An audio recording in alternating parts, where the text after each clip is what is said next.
Good morning, government class. Today I want to do just an overview of the judiciary of the United States and its power. This will all be in the shared notes folder under the judicial system of the United States. The PowerPoint that I have in there, the slides presentation. Um, You found the right one if you find the portrait of the Supreme Court building on it. So, um, to start off, um, we'll talk about jurisdiction of the courts, the judiciary of the U.S. is um, you have the federal courts and you have the state courts. And the courts um, are a direct parallel of the federal courts. The U.S. Supreme Court, then there are federal circuit courts spread out throughout the U.S., and then you have in the state side, you have a state Supreme Court, and you have various state courts, circuit courts spread out throughout the state. Um, Jurisdiction is the ability of a court to hear certain types of cases. State courts hear cases about state law, federal courts hear cases about federal law, and sometimes they'll overlap. Um, Within a federal court jurisdiction, there's several things that can be um, heard. Of course, interpretations of the Constitution is the main one. You also have U.S. laws and treaties, bankruptcy, maritime laws, um,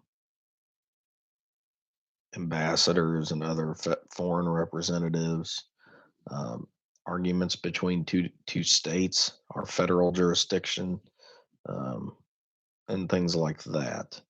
Um, Concurrent jurisdiction. That's where both the state and the federal government have jurisdiction. So, an example could be a case where two different states are disputing over, or two citizens of two different states are in a dispute over $75,000. They could sue in either federal or state court. Uh, if they insist, it must be in a federal court. Um, Original jurisdiction is a trial court, like you see on TV, where they hear a trial in front of a jury or a judge. That's original jurisdiction. Appellate jurisdiction is when they appeal. If they did not believe the outcome of their first trial was fair or something was off, they can appeal. And it's held in a separate court. The Court of Appeals are held in the same place as like federal circuit courts. There's an appellate courtroom, usually in the same building. Um, Within the Supreme Court, power was really developed in 1803 to even it out with the other with the other two branches. In the court case of Marbury versus Madison, um, they established the ability of judicial review, where the court can decide whether or not something is unconstitutional or not. And it still holds to this day. That's one of the main powers of the Supreme Court. You also have due process, where you have the ability to um, go to go to a trial and defend yourself against accusers. And that came out of Plessy versus Ferguson in 1869. There was a lot of that involved. That's a due process case. You can read more into that. Um, but it didn't really work out well in that case because that has to do with separate but equal. They said that there could be segregation as long as each race had equal things, which didn't really happen.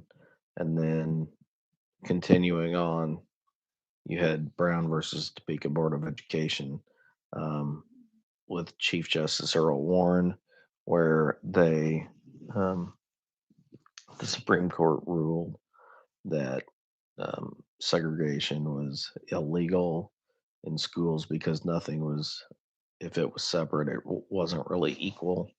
So there was lots of rulings during the Warren era that had to do with due process and civil rights protections. Um, we'll continue moving on. Um, where do I want to move on to? So you have federal district courts, which are the trial courts within the U.S. government, and then you have federal courts of appeals, which appeal um, if a ruling for in a federal district court is disagreed with, they will appeal to the Court of Appeals and they will render a ruling. There are 13 U.S. courts of appeals and the 13 um, judicial districts. There's actually 12 judicial circuits within the United States, with one appellate court in each, and then there's a 13th um, special appeals court with national jurisdiction, and then of course you have the Supreme Court. Um, then we'll get into federal justice selection. Um, Federal judges are appointed by the president, and it usually has to do with political leanings and their rulings. That's usually how they decide on who they want as their justices. Um, the nine justices today they're at the top of the American legal system, um, and they all rule in a little bit different ways, but they all take their job very seriously. Um, Today, it's a high honor to be nominated to the Supreme Court. Back when George Washington was president, most of them were turned down because nobody wanted to ride the circuit, which is how they earned most of their pay until 1891, um, meaning that they would have to travel out to the different circuits to hold court because they weren't staying very busy within the Supreme Court. They had to go out and hear cases throughout the circuit, and riding the circuit was dangerous and it was also unpleasant because who wants to ride a buggy across the countryside? Um, Now, all the U.S. Supreme Court cases are held in the Supreme Court building in D.C. It was kind of an afterthought when they built Washington, D.C., they didn't build a place for the Supreme Court. Now it's just um, outside of the Capitol building. It's next door to the Library of Congress. Um, but the Supreme Court has both original and appellate jurisdiction. Cases are usually heard between states in the Supreme Court. They also can hear appellate cases, um, which the Supreme Court is the top of the appellate chain. Um, it's kind of the last resort for appealing a ruling in a federal case. It's also the last resort for somebody on death row. It's usually one of the last things they try is a Supreme Court stay of execution. Um, Sitting on the court, there are nine justices, one chief justice, and eight associates. Um, and Congress can set the number. There's been as few as five and as many as 10, but since 69, there's only been nine. You can go and look at all the justices' biographies. I have a separate slide for that. And the list, so you may want to go through and look at that. It is slide 22. If you go in and look at the um, slides, you can also see what the duties of the justices are. See what else I want to cover in here. Justices don't always choose to hear cases.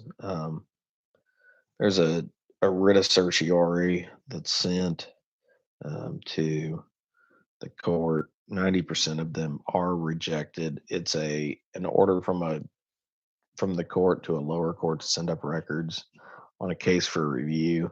A lot of times, the court will look at it and it has to do with a legal error that was made or something. Most of them are rejected 90%, but sometimes they will grant um, so they can hear it. Um, there's cases appealed to the Supreme Court. Um, when they select a case, if four out of the nine justices agree to hear it, it'll be accepted. After they accept, they ask for more information from the opposing lawyers, so they can rule quickly. Um, sometimes they will grant a per curiam opinion, which is ruling without new information. It's a brief, unsigned statement of the court's decision. Um, there were briefs submitted for the cases um, for the court to hear if they're going to go on to arguments. Each side submits a brief, which is most of all the facts and documentation from previous cases about the case. Um, other parties can submit amicus briefs that also could provide new information. Um, oral arguments are held. Each side is allowed 30 minutes. The justices interrupt at any time for clarification. Most of the time, it's rudely because they want to get as much information as they can.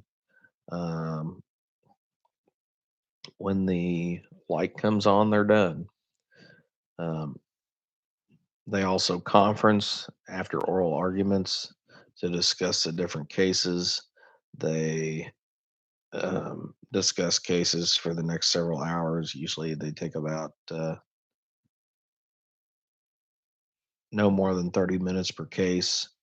Um, and then they'll vote, and the justices will write opinions. The chief justice will decide who writes the majority opinion and the dissenting opinion on a case and how it goes.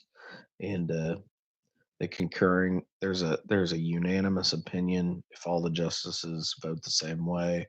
You have a majority opinion for the majority of the justices that is written, a concurring opinion written by justices who agree with the majority but for different reasons, and a dissenting opinion by the justices who are on the losing side. And the chief justice typically decides who is going to write those. Um, so that is basically a quick and dirty view of how um, the judicial system works in the US. It's just kind of a rough skeleton of the different levels and what the justices do. Um, I'm going to decide on how we're going to finish this out, hopefully today, and give you guys more info tomorrow. So, with that, you guys have a nice day. If you're behind, get caught up, and I will talk to you later.